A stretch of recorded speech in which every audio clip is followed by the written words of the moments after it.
कि हम तो आपकी शरण में रह के, रात दिन पास में रह के भी इस भेद को नहीं समझ सकते। संतों की माया, संतों की दया वो ही जानते हैं। वो जो कुछ करें वो कर सकते हैं। वो कुर्डी से महल बना देते हैं, अरंड का चंदन बना देंगे, वो भिखारी को बादशाह को जूतियों में बैठा देते हैं। एक पल नहीं लगती कि धन्य हो आप जानते हो कि मुझे नहीं पता, अब भी आप देना चाहो दो, ना देना चाहो ना दो। और उसके बाद कबीर साहब ने उनको जब इस काबिल हो गया कि गुरु भक्ति इसने पूर्ण कर ली, जब उसको नाम दिया, अब वो दूसरा जन्म आता है। वो दूसरा जन्म ये नहीं कि मरने के बाद तो क्या जन्म आएगा, फिर तो भटका ही खाना है। क्या पता है झोंका आएगा जीव को कहाँ ले जाएगा। अब अभी जो हमें मौका मिला हुआ है इसी में झोंके खा रहे हैं हम, और झोंके में धोखा है।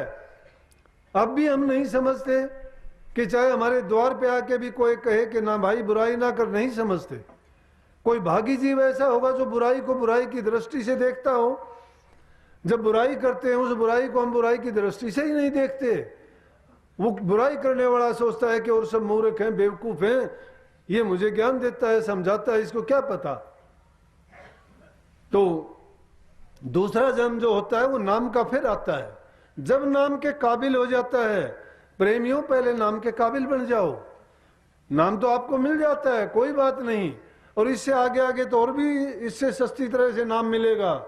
जिस प्रकार से मैंने पिछली बातों को देख के अब इस युग के लिए मैंने जो बात कही, मैं तो ये कहता हूं कि ध्यान अगर थोड़ा भी कर लोगे, लेकिन सुमरण अगर तुम तवज्जो दे के कर लोगे, एकाग्रचित्त होके अगर तुम नाम का सुमरण भी कर लोगे तो भी कल्याण हो जाएगा। लेकिन हम वो भी नहीं करते हैं। हम तो सुमरण भी नहीं करते हैं ढंग से। सुमरण के भी 3 तरीके हैं, 3 तरीकों में भी अलग अलग बात है। अब लोग बना लेते हैं पाखंड, जिनको नाम का नहीं पता, ज्ञान नहीं, समझ नहीं, ये नहीं पता सुमरण क्या है, ये नहीं पता ध्यान क्या है, ये नहीं पता उसका चिंतन कैसे करना चाहिए और भजन क्या है। जब इन चीजों का पता नहीं है, वो भोले जीव हैं, नाम तो मिल गया, देखा देखी कह दिया जी मुझे भी नाम दे दो, मुझे भी नाम दे दो। अब मैंने सुमरण के बारे में भी बताता हूं। सुमरण पहले जाप होता है। जाप तो जबान से कर सकते हो, बोलते हो, सभी बोलते हो। उस नाम को तो आप कभी भी जपते हो, जबान से जपते हो, उसको जाप बोलते हैं। जबान से नहीं जपते, कुछ दिन जपते जपते पक्का जब हो जाता है, अजपा हो जाता है। वो बिना जपे भी जहां बैठोगे, बात करते रहोगे, काम करते रहोगे, फिर भी वो जाप होता रहेगा अंदर में, वो अजपा हो जाता है। लेकिन अजपा जाप कब होगा? जब तुमने जाप को पक्का कर लिया है। जाप जब पक्का हो जाता है फिर अजपा बन जाएगा। अजपा के बाद में क्या होगा कि फिर वो अनहद बन जाता है। अनहद, सोते हुए भी, उठते हुए भी, जागते हुए भी, स्वप्न में भी। 3 अवस्था जो जीव की है, जागृत, स्वप्न और सुषुप्ति, तीनों हालतों में फिर वो अजपा जाप बना रहेगा।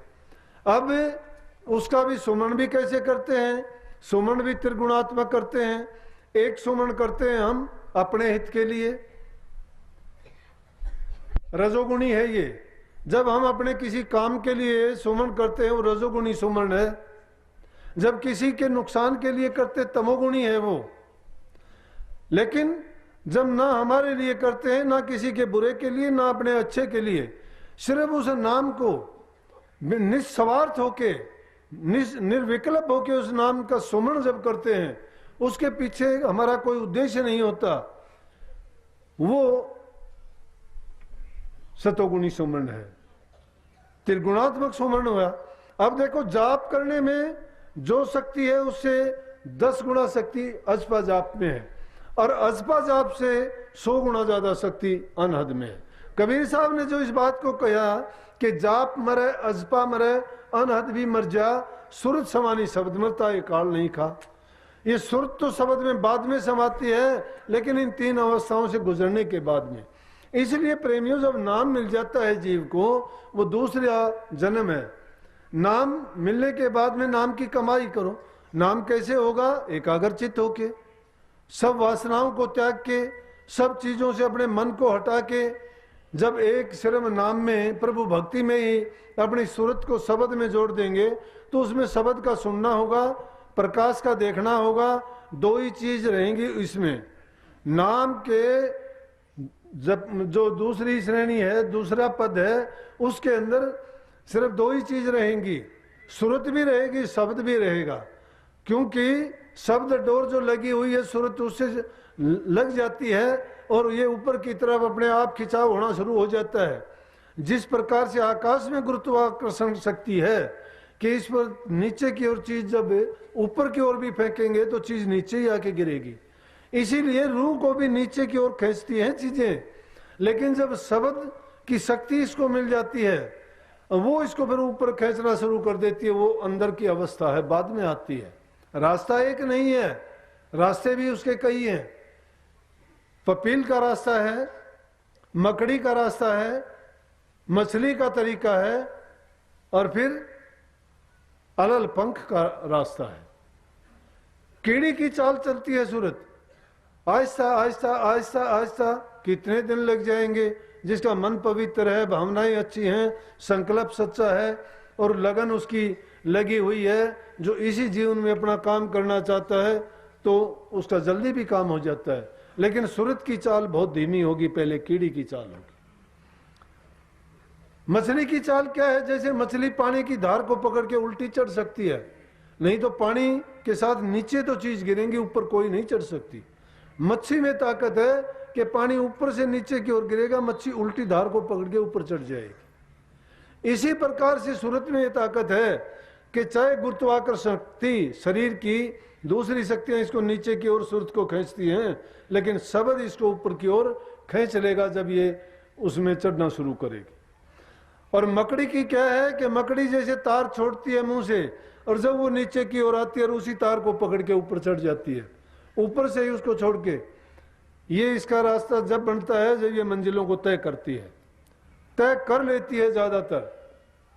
और आखिरी अवस्था तो ऐसी सुरत समानी शब्द में जो कहे वो अवस्था है कि अलल पंख की। कहते हैं आकाश में एक अलल पंख रहता है पक्षी, और वो पक्षी आकाश में अंडा देता है, और अंडा जब नीचे की ओर आता है गिरते गिरते बीच में ही वो टूट जाता है, और उसमें जब बच्चा निकल के वापस ऊपर ही चला जाता है, वो नीचे नहीं आता। उसको अलल पंख कहते हैं। लेकिन वो अलल पंख कुछ भी नहीं है, वो अलल पंख शब्द ही है, वो नीचे नहीं आता। वैसे तो सब कुछ रचना शब्द की है, इसीलिए मैंने बार बार ये चेता के कहा कि वो चीज सब में समाई हुई है और सबसे अलग है, सब में होते हुए सबसे अलग है। सारे काम करता है फिर भी वो करता हुआ दिखाई नहीं देता है। सबका रूप होता हुआ कोई रूप ही नहीं है वो, इसलिए वो अछेद है, अभेद है, अनस्पोकन है, अनरिटन है। आकार नहीं कोई भी, निर्विकार निराकार सर्वशक्तिमान। उसको जानने के लिए ये तो है नहीं कि हमारा ये 2.5 मन का शरीर उसको प्राप्त कर लेगा। हम तो शरीर को सोचते हैं कि ये पकड़ेगा, शरीर नहीं पकड़ता। इसके अंदर रहने वाली शक्ति जो है बहुत सूक्ष्म, उसको सूरत कहते हैं। जब वो नाम की ताकत हासिल कर लेती है, ये दूसरा दर्जा है उसका। नाम को जन्म, दूसरे नाम, तीसरे में मुक्ति पद। जब इन दोनों दर्जों से आ जाता है नाम का, उसको सुमरण करना, ध्यान करना, भजन करना जब आ जाता है, तो उसमें मुक्ति का पद अपने आप हो जाता है। सब चीजों से उसका वास्ता टूट जाता है, सब चीजों में रहता हुआ दिखाई देता है, लेकिन वास्ता किसी से नहीं रहता है। तीसरा दर्जा है। और चौथा निधान तो अपने आप ही है कि जिसमें जाके ये अपने अंशी से जाके मिल जाती है। जिस प्रकार से बूंद सागर में गिर जाती है, वापस जाके सारा पानी जितना भी है संसार का समुद्रों से उठता है, समुद्रों से उठ के हवा में जाता है, हवा में से आके बारिश बन के बरसता है, और फिर नीचे नदी नालों के द्वारा वापस समुद्र में ही जाके फिर मिल जाता है। इसी प्रकार वही हालत है। इस संसार में बदलता कुछ भी नहीं है, सिर्फ प्रकृति के नियम है। एक चीज से उठाता है, दूसरी को बदलता है, दूसरी जगह से तीसरी जगह। होता कुछ प्रकृति में कोई फर्क नहीं पड़ता, ना उसको जन्म से मतलब है, ना मरण से मतलब है। ये रोग लगा हुआ है जीव को, लेकिन ये जीव भटका हुआ है संसार में। संसार में ये माया और काल का जाल फैला हुआ है। काल और माया ने अपने फंदे लगा रखे हैं। जीव जहां जहां जाता है उस किसी न किसी फंदे में फंस जाता है। ये मोह के बंधन ऐसे पड़े हुए हैं, हम उसको अपना मान लेते हैं, अपना कोई है ही नहीं। जिसको अपना मानते हैं छोड़ के चल देते हैं, वो छोड़ के नहीं चल देते तो हम छोड़ के चल देते हैं। अरे चंद दिन का साथ है, इस संसार सराय में आए हैं। अगर किसी रेल में बस में बैठ के कितनी सवारियां होती हैं, कोई साथ सारी तो नहीं जाती। जब उनके साथ बैठ के देखा करो, जिसका स्टेशन आ जाता है उतरता चला जाता है, लेकिन वो खाली हो जाती है। आखिर में आगे जाने वाले फिर बैठ जाते हैं, जिनका मंजिल आ चुकी होती है वो चले जाते हैं। इसी प्रकार ये जीव उतरता चढ़ता चला जाता है। संसार सागर से पार करने के लिए नाम रूपी नाव सतगुरु ने लगाई है, और जो सतगुरु की शरण ले लेता है उसके लिए ये चेतावनी है कि हंस, इस दुनियादारी के झमेले में पड़ के तू लूटना, उस सच्चे नाम की कमाई कर, अपने आप को इसे योग्य बना कि तू फिर संसार में ना आए। नहीं तो तेरा ये ब्याज मूल जो लेके आया था सब लेके आते हैं यहाँ। बहुत तकड़ी पूंजी है हमारा जीवन, एक एक पल की बड़ी कीमत है। क्या कही है?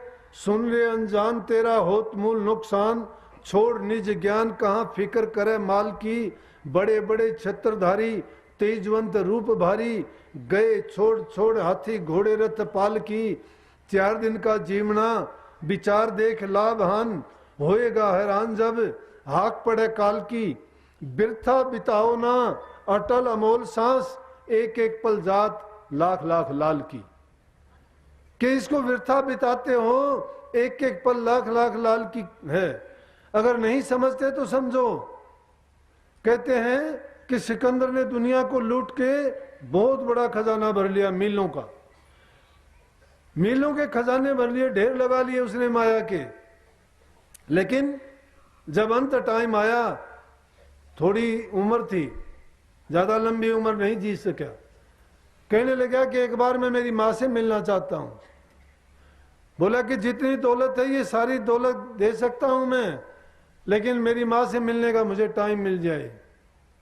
कहने लगे अब जो टाइम था वो नहीं आ सकती, तेरा अंत समय है और इतने समय में नहीं आ सकती कि मुझे मिल नहीं सकता इतना समय। बोला कि एक पल भी नहीं मिल सकती। अरे जब उसका भरोसा नहीं है, आदमी के मुंह में लिया हुआ ग्रास मुंह में रह जाता है, एक कदम रखता है अगला कदम नहीं रख पाता है। जिस जीवन का भरोसा नहीं, जीते जी हम कितने खोटे मंदे कर्म करते हैं, कितने दूसरे जीवों को दुख देते हैं। ये नहीं सोचते कि जो कर्म करेंगे उस कर्म फल को भी तो हम ही भोगेंगे। घर घर में जुल्म होते हैं। आज भ्रूण हत्या के लिए प्रचार होता है, कितना गंदे से गंदा कर्म है। जो जीव संसार में आना चाहता है इंसान उसको मिटाना चाहता है। हमारी हस्ती परमात्मा से ज्यादा है क्या? और फिर कितना बड़ा जुल्म और पाप है। ब्रह्म हत्या का जो पाप करते हैं वो 20 जन्म भी नहीं मिटता आदमी का, नरकों में जाना पड़ता है उसको। और हम वो हत्या करते, क्या पता उस जीव ने कितना बड़ा काम करना हो दुनिया में आके। तो ऐसे बुराइयों से नहीं बचते। माँ बाप को हम दुख देते हैं, घर से निकाल देते हैं। अपनी पत्नी बच्चों को दुख देते हैं। कोई शराब पी के उनको बर्बाद करता है, कोई और खोटे मंदे कर्मों में लग जाता है, कोई अपनी पत्नी को छोड़ के कहीं दूर बाहर धक्के खाता है, कोई शराब कबाब पीता है। जो किसी जीव को दुख देता है उसको समझो कि उसका 1000 गुना दुख मिलेगा।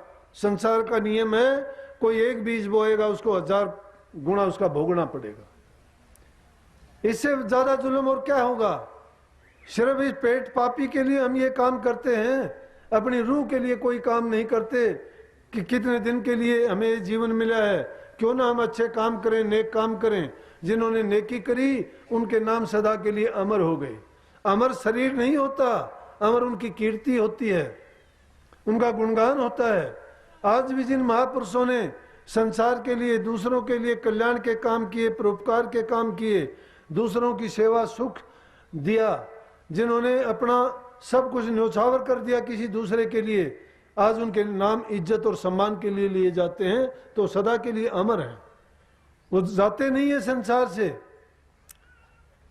और जितना टाइम, जितनी सोच, जितना विचार बुरा काम में लगाते हैं, उतना ही समय, उतनी ही शक्ति अच्छे काम में लगेगी। एक का परिणाम तो बुरा है, नरकों में ले जाने वाला, और एक का परिणाम कितना अच्छा है कि दुनिया में नाम भी अमर कर देगा और इस जीव का भी कल्याण हो जाएगा। जो माँ बाप की सेवा नहीं करते, उन जैसा दुष्ट कोई नहीं है।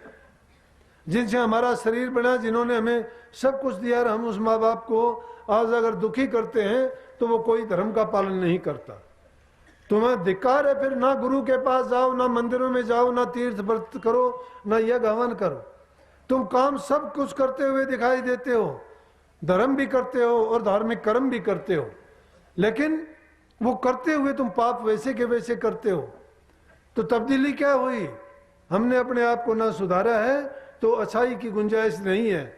जीव का कल्याण तभी होगा कि हम जो करते हैं अच्छा करना चाहिए, अच्छे विचार रखने चाहिए। इसीलिए उन 3 चीजों पर जोर दिया गया, मन से, वचन से और कर्म से।